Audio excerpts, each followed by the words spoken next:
Contract वाली बहू। नरेश की माँ अपने बेटे से मिलने दिल्ली आ रही है।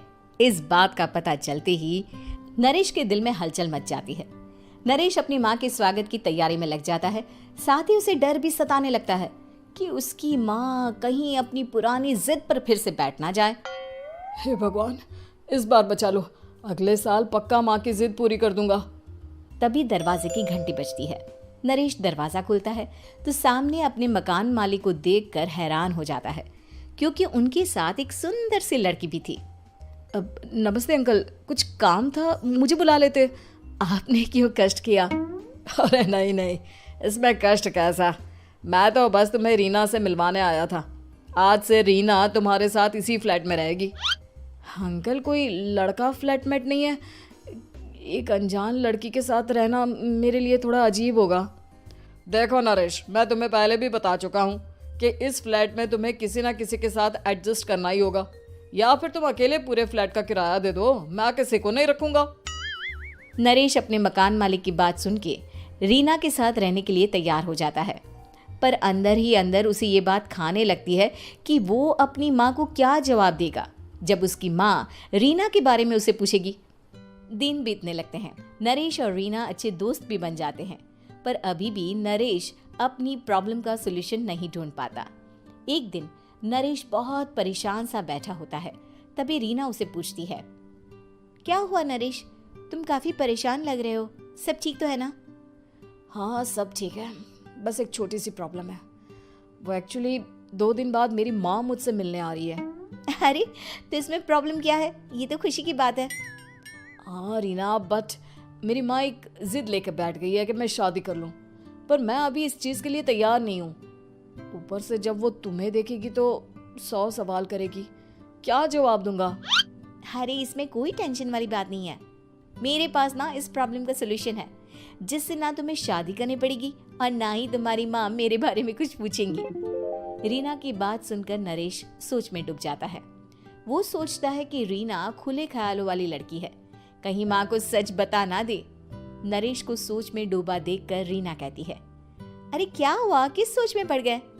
डोंट वरी, जैसा तुम सोच रहे हो ना वैसे कुछ भी नहीं है, मेरे पास एक प्लान है। मैं कुछ समझ नहीं पा रहा हूँ, कैसा प्लान? मैं समझाती हूँ। हम ना एक कॉन्ट्रैक्ट मैरिज कर लेते हैं। फिलहाल मेरे पास जॉब नहीं है, तो तुम इस रूम का किराया दे देना जब तक तुम्हारी माँ यहाँ रहेंगी, सिर्फ तब तक। और तुम अपनी माँ से कह देना कि मैं तुम्हारी पत्नी हूँ, इससे वो मेरे यहाँ रहने पर कोई सवाल भी नहीं करेंगी। अरे बात तुम्हारी ठीक है, पर माँ से झूठ बोलना, ना ना पापा, मैं ये रिस्क नहीं ले सकता। कोई और आइडिया दो ना तुम। देखो मंजूर हो तो बोलो, वरना सच बता दो, मुझे कोई प्रॉब्लम नहीं है। रीना की बात सुनकर नरेश सोच में डूब जाता है। बहुत सोचने के बाद जब उसे कोई रास्ता नहीं मिलता तो वो रीना के बताए हुए रास्ते पर चलने के लिए तैयार हो जाता है। वो रीना से बात करता है और अपनी माँ की पसंद और नापसंद के बारे में बताता है। रीना भी नरेश की सभी बातों को ध्यान से सुनती है, ताकि कहीं उससे कोई गलती ना हो जाए।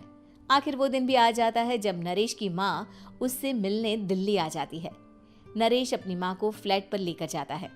जैसे ही नरेश की माँ फ्लैट के अंदर जाती है, रीना उसके पैर छू लेती है। ये देखकर नरेश की माँ थोड़ी घबरा जाती है और नरेश से पूछती है, अरे बेटा नरेश, ये कौन है? माँ, ये आपकी बहू रीना है। माफ़ी चाहता हूँ, सब कुछ इतनी जल्दी में हुआ कि आपको बता ही नहीं पाया, इसलिए सोचा कि क्यों ना आपको सरप्राइज दिया जाए। अरे बेटा, मैं तो बस तेरा घर बसा हुआ देखना चाहती थी। हाँ, बहुत अरमान थे अपनी इकलौते बेटी की शादी को लेकर, लेकिन कोई बात नहीं, शायद किस्मत को यही मंजूर होगा। ये कहते ही नरेश की माँ रीना को गले लगा लेती है।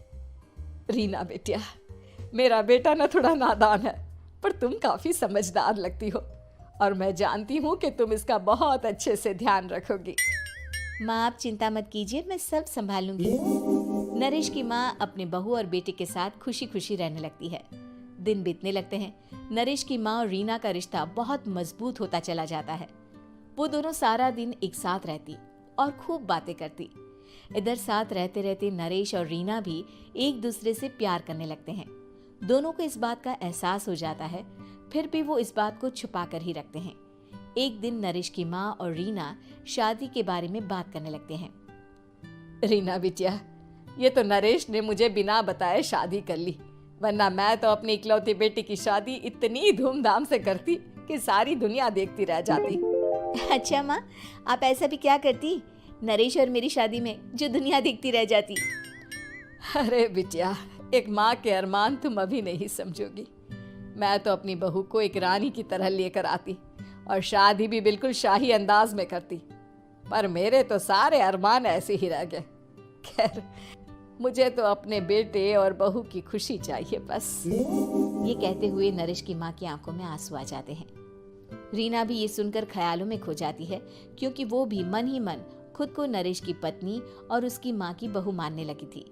शाम को जब नरेश ऑफिस से घर आता है तो रीना खुद को रोक नहीं पाती और नरेश के सामने उसकी माँ को अपने और नरेश के रिश्ते का सारा सच बता देती है। रीना की बात सुनकर नरेश की माँ दोनों से बहुत नाराज हो जाती है और घर वापस जाने की बात करने लगती है। तुम दोनों ने मुझसे सच छुपाकर बहुत ठेस पहुंचाई है मुझे। अब तुम लोगों के साथ नहीं रहना चाहती मैं, कल ही वापस चली जाऊंगी अपने घर।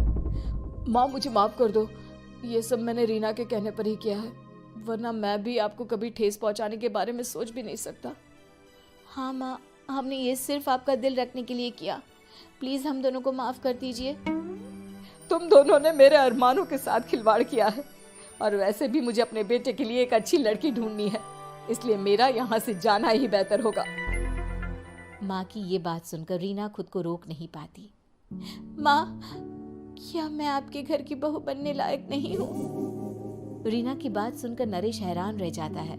नरेश की माँ भी कुछ समझ नहीं पाती। मैं कुछ समझी नहीं, आखिर तुम कहना क्या चाहती हो? माँ, मैं वो नरेश से बहुत प्यार करती हूँ और साथ ही साथ मैं आपको भी अपनी माँ मान बैठी हूँ। आज जब आपकी बातें सुनी तो खुद को रोक नहीं पाई, इसलिए सारा सच आपको बता दिया। रीना की बात सुनकर नरेश की माँ की आंखों में आंसू आ जाते हैं और वो अपने बेटे नरेश और रीना को गले लगा लेती है। मेरे घर की बहू तो सिर्फ रीना बिटिया ही बनेगी। मैं आज ही तुम दोनों की शादी की तारीख निकलवा दूंगी, बस एक बार तुम्हारे घर वाले मान जाए। उसी दिन रीना के माता पिता भी उनके फ्लैट पर आ जाते हैं। दोनों परिवार आपस में बैठकर बातें करते हैं और शादी के लिए राजी हो जाते हैं। रीना भी कॉन्ट्रैक्ट फाड़ देती है और कहती है, सही मायने में मैं अब बहू बनूंगी, अब तक तो सिर्फ कॉन्ट्रैक्ट वाली बहू थी।